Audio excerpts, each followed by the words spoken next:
Okay, I really want all of you to feel as if you're going along with me because for years I never came to New York City, and now it seems like I'm here regularly and I'm actually learning a little bit thanks to John. But we are on the West Side Highway right now. We're going to meet John Derian at his studio. I am an uber fan of his. I've got butterflies in my stomach that I am going to meet such a talent, and it's going to be so fun. So I'm having the quintessential New York experience. Some of the gardens, the new Pier District, have been renovated. It is just beyond beautiful. The trees are gorgeous. Everything is in gold. Once again, I have to reiterate that I am stunned that this is Zone 7. And so there are things here. In Oklahoma City, we're going to get a first frost before New York City does. That's which wild. just slays me. So I am learning so much about the geography and the horticultural landscape of New York City. And it is just, well, it is just really hitting all of those aesthetic gardening, just beautiful urban touchstones that I want to experience when I'm here in New York City. Having a Sherpa is very, very helpful because there is so much you don't know that you don't see, to be able to do a really deep dive and get into the innards of New York City. And it has been a revelation and an absolute joy.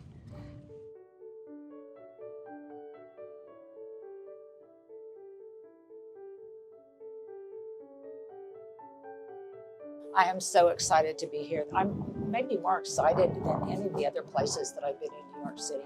I am a huge fan of John Derian.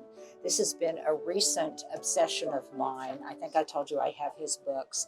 I am such a fan of his perspective of how he looks at things, how he layers things, how he almost uses time as an element in Sorry, thank you. in all of the way he looks at things.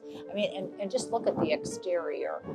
It is just a smorgasbord of things to look at. It is quintessential eye candy. So I cannot wait to go in and meet him and fangirl a little bit. Join me.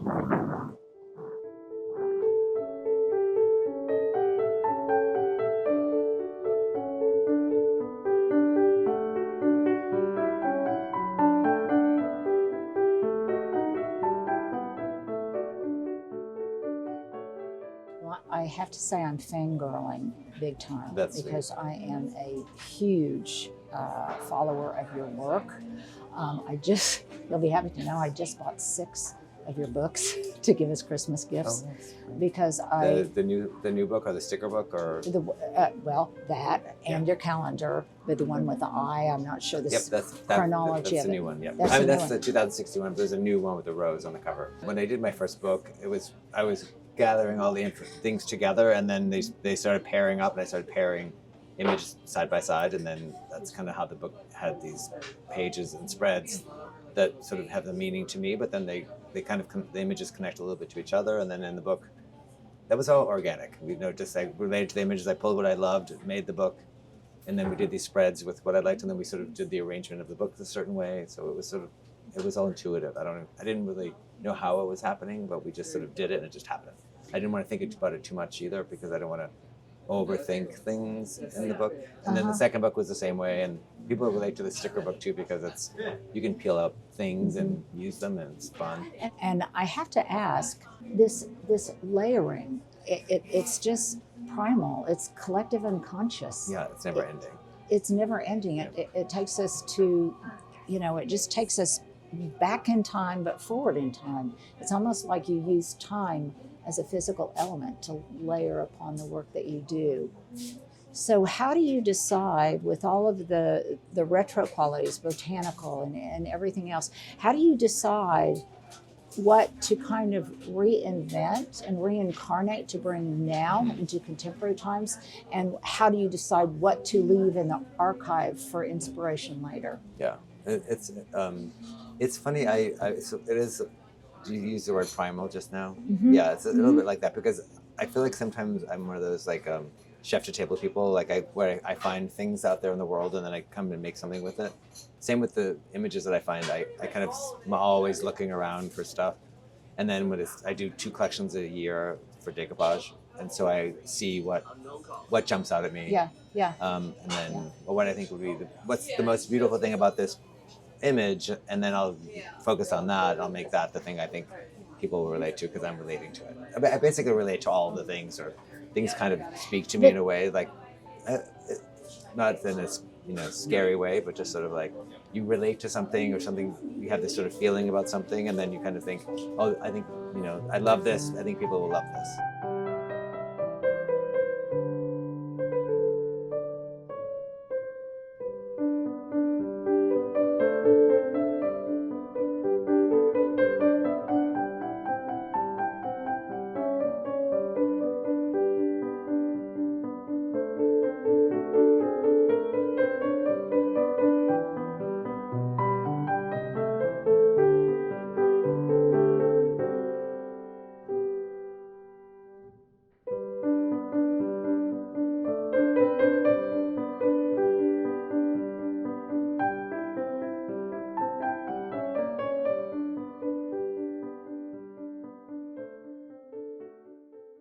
I didn't really go to school. I don't come from a creative background family-wise. So I just liked things and made things.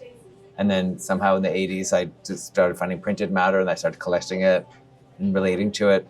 I also think we all relate to things. I think we all relate to nature too. It's like whether you're like 20 or 80, you relate to something because it has, brings back something, or you connect to it because there's a memory there. So I feel like there's something about that how there can be a range of people that love stuff. Well, they love the beach, I love the ocean, I love, But it's spiders. like you anthologize time.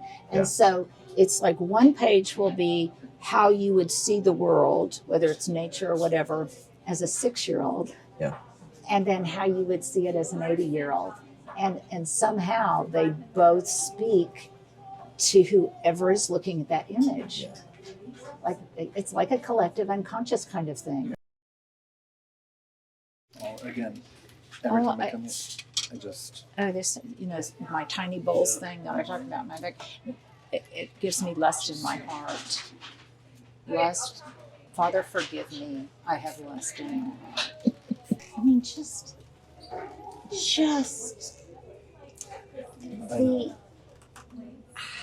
it's and even this, just the simple lines. Because it looks like a child. It's evocative of so many different things. I was the youngest of 6, so I had a lot of maybe alone time somehow, and so I was more creative than the rest and made things, and I had collections of rocks and shells and those kinds of things that I could access that were accessible to me, and then it led to other things. That seems a little counterintuitive. I was one of 10. Oh wow! And the fact that you actually were able to have alone time is remarkable to me. But maybe I know. As soon as I said it out loud, I was like, that doesn't make sense. Well, if you're the youngest, then maybe by the time you began to grow, siblings were peeled off here and there and going on to, different things and to live their life, and you were I was exploring all of these things, and even in the early 80s, I had like 3 jobs always, and I just enjoyed doing these funny, weird things. They never really made sense. I didn't plan anything, and then all of a sudden it's like, oh, I'm glad I did that because that helped me with this, and I did this, and so even that was sort of intuitive. Well, your observational skills are just, on steroids. It probably seems like a stupid question. How do you live your life when you're constantly bombarded with observations that you are making that resonate with you in a way they wouldn't resonate with the common man? It is a little bit like editing, but it's also a little bit like exploring. And I was just talking to my publisher because she went on a safari, and she was just saying how much I would love it because there's so much magical stuff everywhere. And she said to me, oh, in Cape Cod, when you're there, you have the same kinds of discoveries. And it is true in a way. Like, nature is so inspiring to me, and I can't believe things. I think that's what I'm feeling and sharing when I do my things and my work. I'm finding the same kind of thing in the printed matter, and then feel like people relate to it because I'm relating to it. So yeah, I don't know. There's a lot. And you constantly Lot see going the on. wonder of it all. Yeah, I think wonder is a key word, and I think wonder is sort of what I'm sharing in a way, which I never really thought about until you just said that word. But it's all new, Yeah. newly happening. And I had a crazy imagination as a kid. I got so much trouble. I was like a daydreamer, and I got hit and pinched and pushed by teachers because I so just. give us an example of something that you would have done that Oh, I'd have you just would sat get in the in class trouble with for. my head out, staring out the window all day, and not doing. Who knows where I was? I had a very active imagination, imaginary games and friends, and maybe that's why my brothers didn't hang out with me. So you have a Maybe. very rich internal life. I do. I didn't. I do. I guess I do. Yeah. Yeah. Well, I'm taking a load off here, right in the center of this absolutely extravagantly autumnal display outside of the John Derian studio. And I want to point this out as a tease because we believe that the company that did this was Tommy Little at Urban Green Gardens, and we are going to go visit with him next. And so this, I don't know, it just seemed like a nice little segue to point out to you. But where my family's kind of funny. You know, there was humor that we sort of all expressed and sarcasm, and from the East Coast, so it's pretty dry. Little cynicism Little mixed in there. cynicism, yeah. So there's that exists in my world too, because I'm curious about all kinds of things too. So you might find a bug or a spider or a picture with a seance or a flower. So I like the range of stuff.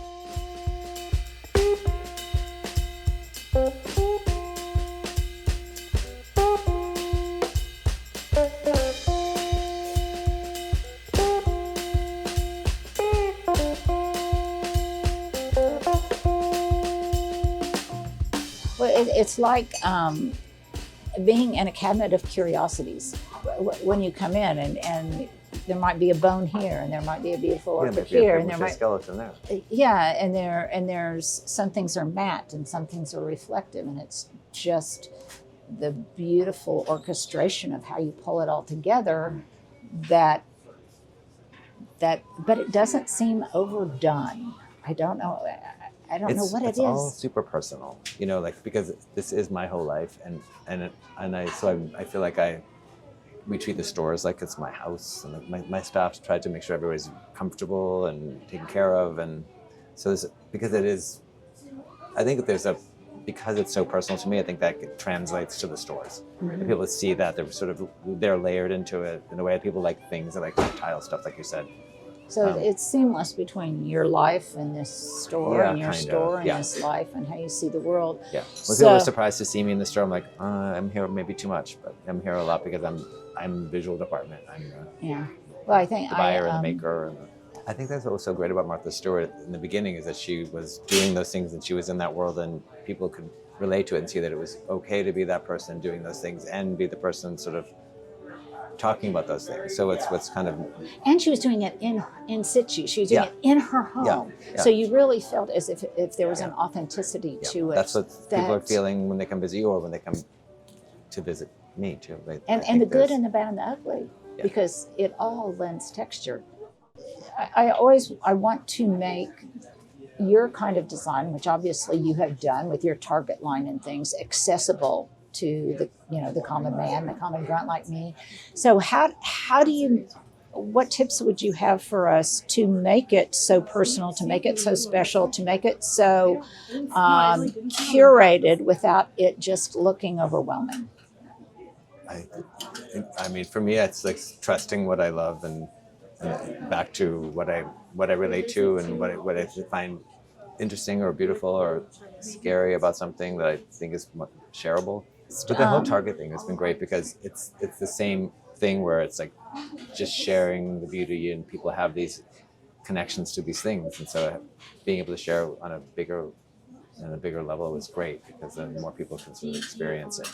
Well, the other thing is that I think sometimes we require people like you to point out to us this, to translate almost, this is beautiful and this is why. This is beautiful and this is why. My friend Karen and I, when we're ever out in the woods together, all we do is talk. We talk about everything. what am I doing? We're like teaching each other, like, look at that, and look at that. When our friends are probably eye rolling because we're so in wonder about all kinds of things. The marvel of Yeah, everything. so it was Yeah. And the contextualization of it, because it looks this way and this way. And it narrating. looks Sorry, I that was gonna way. say we just basically narrate when we're out in the woods. Like noise people. I'm like, look at that. Yeah, but you know what? It's getting in the flow and it's keeping you young. Yeah. And it's a gift to all mankind. Thank you Thanks for stopping in. so much. Yeah, This sure. is Have a just good visit. a true joy. All 3 stores are open except cooking. Yes. Yeah. Okay. Middle one's kind of crazy. I say that was the last question. What's your favorite holiday? I'm supposed to say Halloween. You're supposed to say I'm just Halloween? kidding. Most people think it's Halloween. I love Halloween. Actually, I do love Halloween. I had like 5 costumes last week. That's become socially acceptable now because Yeah. it's everybody's Christmas. Yeah, that's for But sure. I just find that interesting. I do love it. I mean, I love all holidays, like all seasons too. I'm so lucky being here because we have the spring, summer, winter, fall. We have the Easter traditions. We have Halloween traditions, Christmas. Well, and that just means you can find beauty anywhere, even in the macabre. But wait, there's more. So next door to the John Derian studio is his seasonal shop. I don't think it's open year round, but obviously it's the holidays and it's open now. And we have Mr. Snowman in the window welcoming us. So I'm gonna take advantage of that and I'm gonna go in.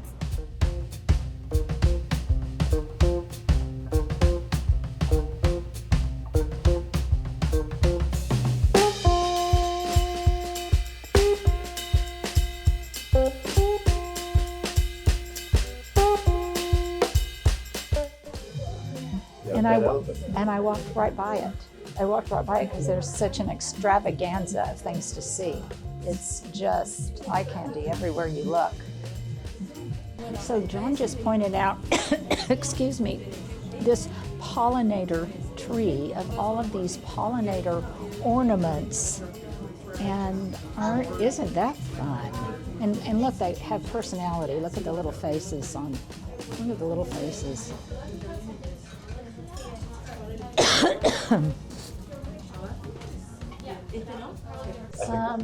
Some Christmas things sometimes to me are a little bit like this.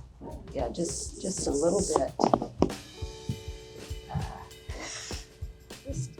I'm looking at you, Bob. I'm looking at you.